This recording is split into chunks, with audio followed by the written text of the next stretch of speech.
Good afternoon, everyone, and welcome back to the Suburban Proletarian. Today I want to change course and take a look at a new knife. This is the Moki 100J Pliant, or MK100J Pliant. I just bought this about a week ago. It's not 100% brand new. I bought it as used. It does have a few handling marks on it, but it's clearly not been carried or used to any great extent.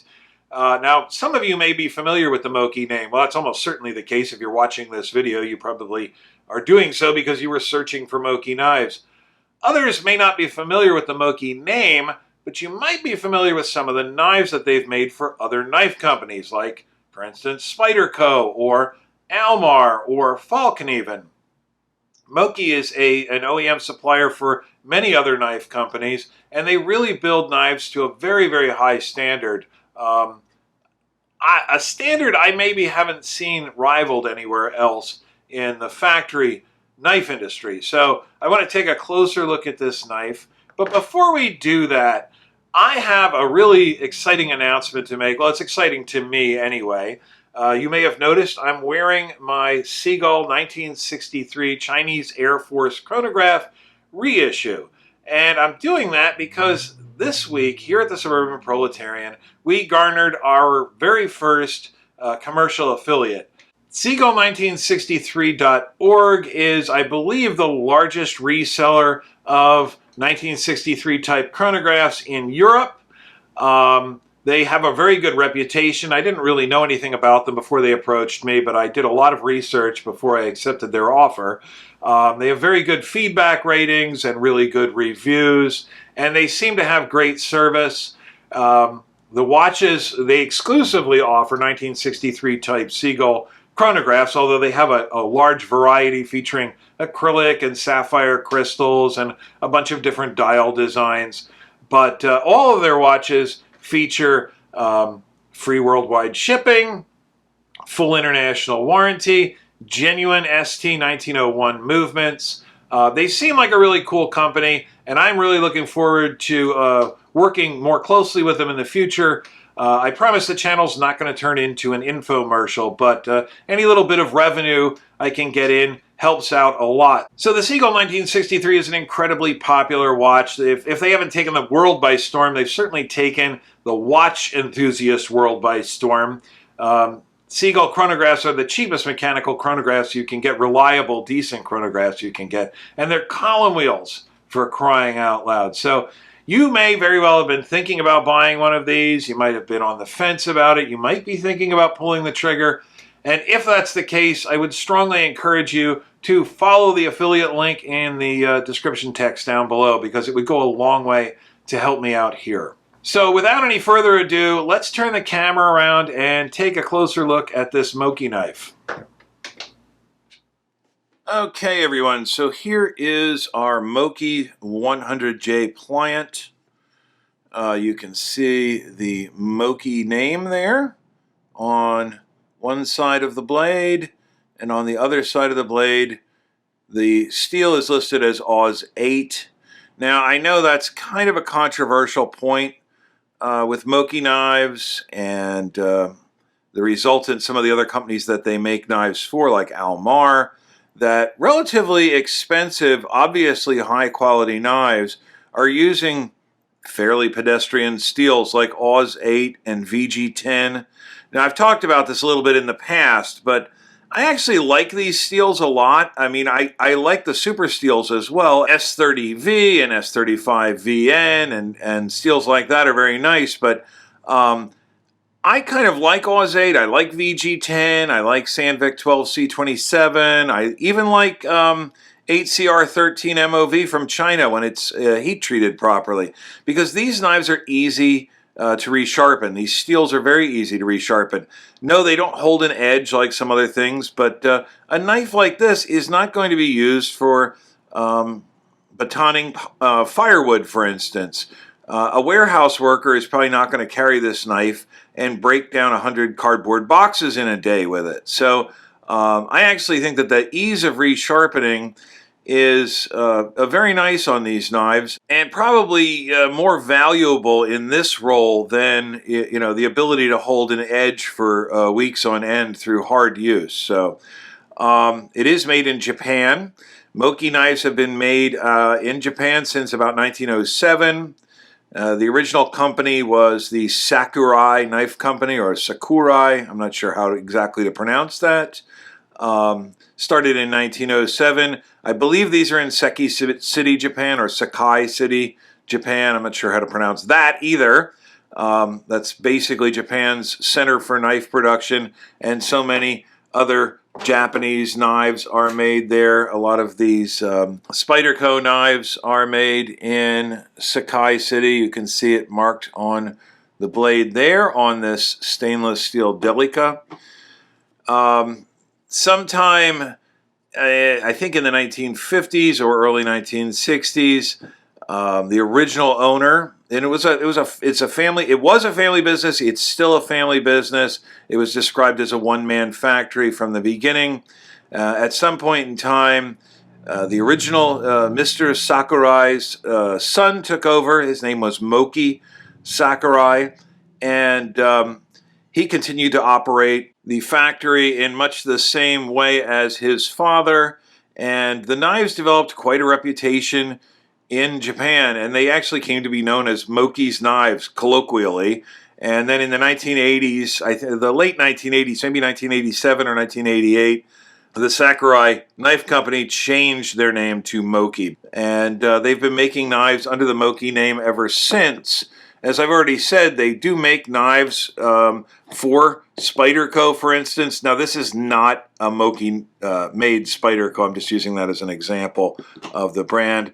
They've also made knives, I mentioned this already, for Almar and Falkneven, and I think some of the high-end factory custom knives that A.G. Russell has sold over the years were made by Moki. And the knives branded as Moki are not very well known here in the United States, but again, they're very popular in Japan. I first became aware of Moki about 20 years ago.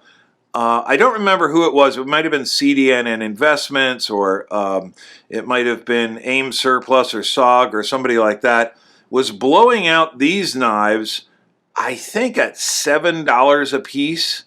And that was the first time I had ever heard of Moki. This is the MK920. My dad and I both bought several of these. Mine are all long since gone. I managed to lose, I think I had 2 of them originally. My dad bought like a dozen. No, not that many, but maybe a half a dozen. And he gave away some as gifts, and he's kept a couple. And this is one of his.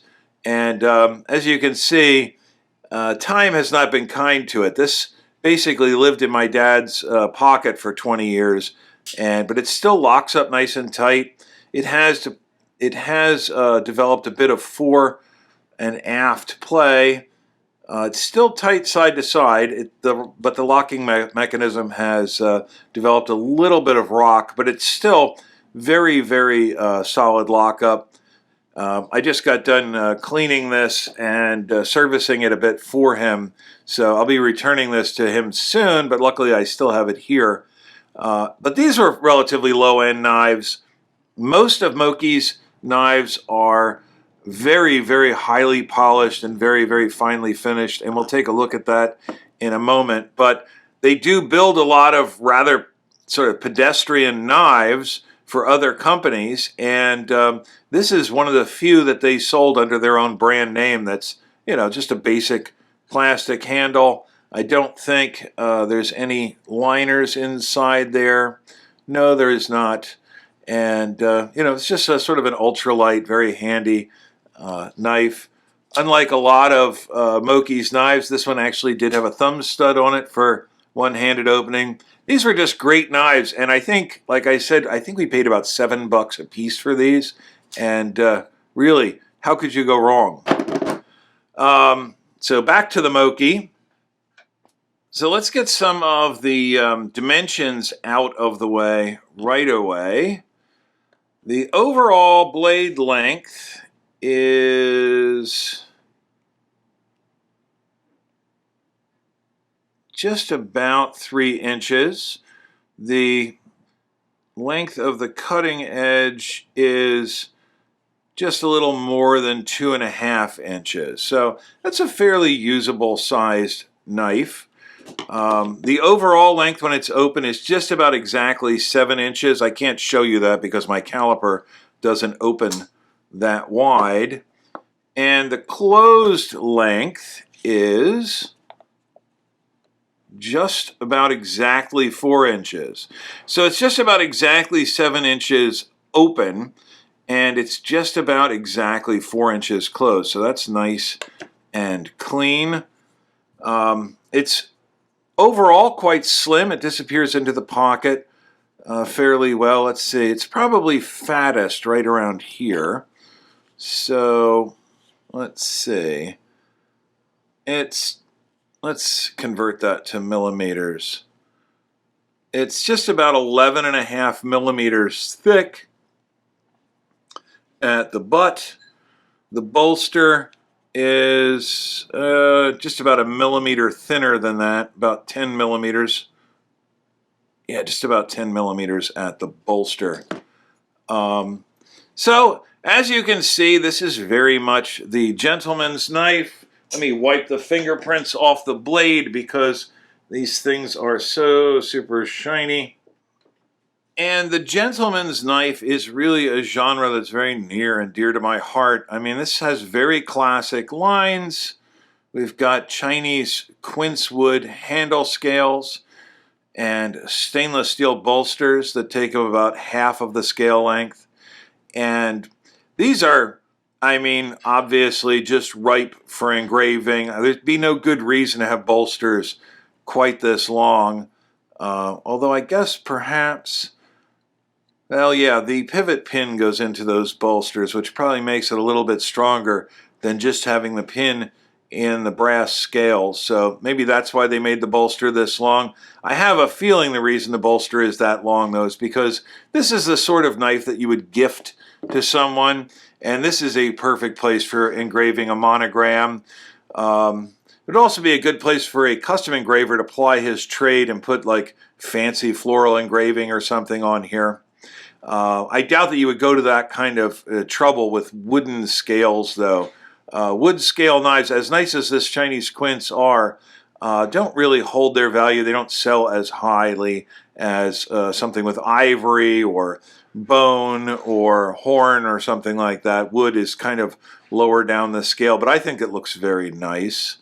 The really amazing thing about these knives is the overall quality and the fit and finish. I think Moki describes their knives as production custom or factory custom or something like that. And it really shows. I mean, there's obviously a lot of hand fitting going into this knife. As I said, I like locking gentleman's folders quite a great deal. I've had this Buck 501 about 30 years, ever since I was in the Navy. I bought this knife in the forward ship store on the USS Missouri when that was my command back in the late 80s or early 90s. It has an X production code on there. I guess that was 1990. So, yeah, I would have had this knife when I was in the Navy. But you look at, and this is a very good quality knife. Really top of the line. One of the favorite sort of locking gentleman's folders from this country. There's been, I don't know, millions of these sold probably, and they're very, very good quality. But when you compare, for instance, the joint between the blade and the locking bar on the back, it's very obvious here on the Buck. And it doesn't even probably quite line up exactly. You can almost feel it. On the Moki, you really hardly can even see that joint. I'd probably have to turn it a certain way for you to even be able to see the joint between the blade and the locking bar. And that requires hand fitting. I mean, that, I don't know, maybe with modern CNC machines you could get something similar to that, but that shows a custom level of craftsmanship. The blade is dead flat. The grinding on the blade is absolutely perfect. The polish is absolutely perfect. You can see my eyeballs there. You can see my bits of my camera there. It's like a mirror, literally, that blade. Really fantastic. And even the inside, like one of the things you can see that really shows you the level of quality is you look at the Buck 501, and it's a fantastic knife. Mine's a little bit beat up, but it had a very nice level of, it has a perfect grind on the blade, if not that same high polish, but it's very nicely done, very nicely executed. But Buck sees no reason to go crazy inside the knife. If we start looking inside the knife, it's all very workmanlike and industrial looking in there. I think there's actually even a little bit of rust on the locking bar down in there. Do keep in mind I had this in the Navy working around salt water. I keep my knives clean and lubricated, but I'm not perfect. But you look inside there, and Buck knew nobody's ever going to look inside the knife. Nobody cares what it looks like inside there. What's Moki's opinion? Something a little bit different. Look at the level of polish and perfection of grind and everything, even inside the knife. And that is something I haven't seen in any other factory production knives. Now, Moki is a very small operation. You could say, well, they're not really a factory. A one-man factory is still a custom knife shop. I don't think they are a one-man factory anymore, by the way, but they were for a very long time. But you can see here why Moki describes themselves as factory custom or production custom knives. Just everything is very, very nicely executed. There's obviously no side-to-side play in the blade. It snaps shut. And just listen to it when it locks open. It's like a bank vault. There's, of course, no lock rock. There's no side-to-side play. The fact that this knife is called the Pliant is a really kind of funny. I guess they were using Pliant in the term adaptable, that it would be sort of able to do a bunch of different jobs with, but pliant usually means sort of flexible and maybe not in the best way, like something that's very soft and easy to move.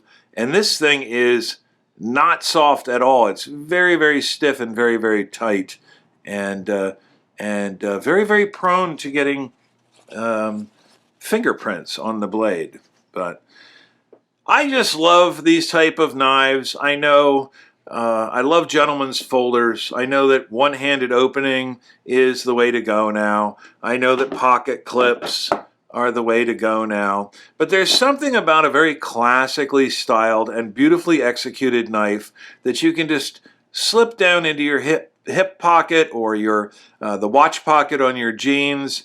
That's very elegant and very nice, and sometimes it's just nice to have a knife like this in your hand. And we haven't addressed prices yet. Moki makes a bunch of knives that sell for really high prices for other manufacturers. Their own knives are not cheap, but they're not terribly expensive. I think this knife has an MSRP of about $135, but you can definitely buy this particular knife from several sources online for just about 80 bucks. And when you figure that the Buck 501 Squire, you can probably buy this for about 50 bucks. So, you know, $30 less, but that's significant, but it's not so significant that, you know, someone who could afford this knife would be completely out of reach. It's just not the case. So, I really like Moki knives. You don't see them very often. Which is why I bought this one used without even looking up what its value was. I probably paid too much for it. I paid less than the retail new price, but not enough less to make it worth my while as a used knife. But I don't regret buying it. You don't see Mokis very often. You can certainly buy them online. You can order them and have them shipped to you, but You don't see them for sale local very often, and when I do, I snatch them up. Well, the one time I saw one locally for sale, I snatched it up, and here it is. So I guess I don't really have a whole lot else to say. Let's go wrap this up. So when it comes to factory manufactured locking gentlemen's folders, I personally haven't seen anything that was significantly better than the Moki 100J Pliant. And it's just about that perfect size. It has a usable blade length that you could do heavier tasks with. It's still small enough to disappear in a pocket. It's elegant and non-threatening looking enough that you can actually use it in mixed company without people losing their minds. And it's built to an incredibly high standard. I don't know what more you could ask for in a casual use, sort of formal gentleman's knife. Perfect blade centering, just an incredible level of fit and finish all the way around.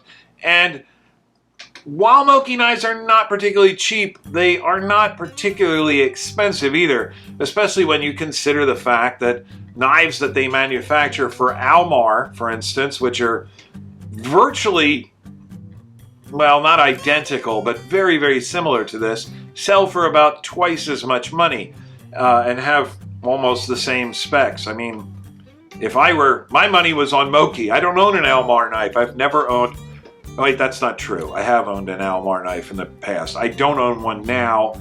I think that they're very cool. I think they're a little bit overpriced. Maybe somebody wants to change my mind on that. You can certainly try doing so in the comments down below. Anyway, I hope you enjoyed this video. If you did, please consider subscribing to the channel. It goes a long way to help keep me here on the tube. If you're already a subscriber, you know the drill. Click the little bell for updates when I post new content to the channel. Like, share, tell your friends. All of those things go a long way to help me out. And following any affiliate links in the description also goes a long way towards helping me out. When I do post new content to the channel, I hope to see each of you here then. Later, guys.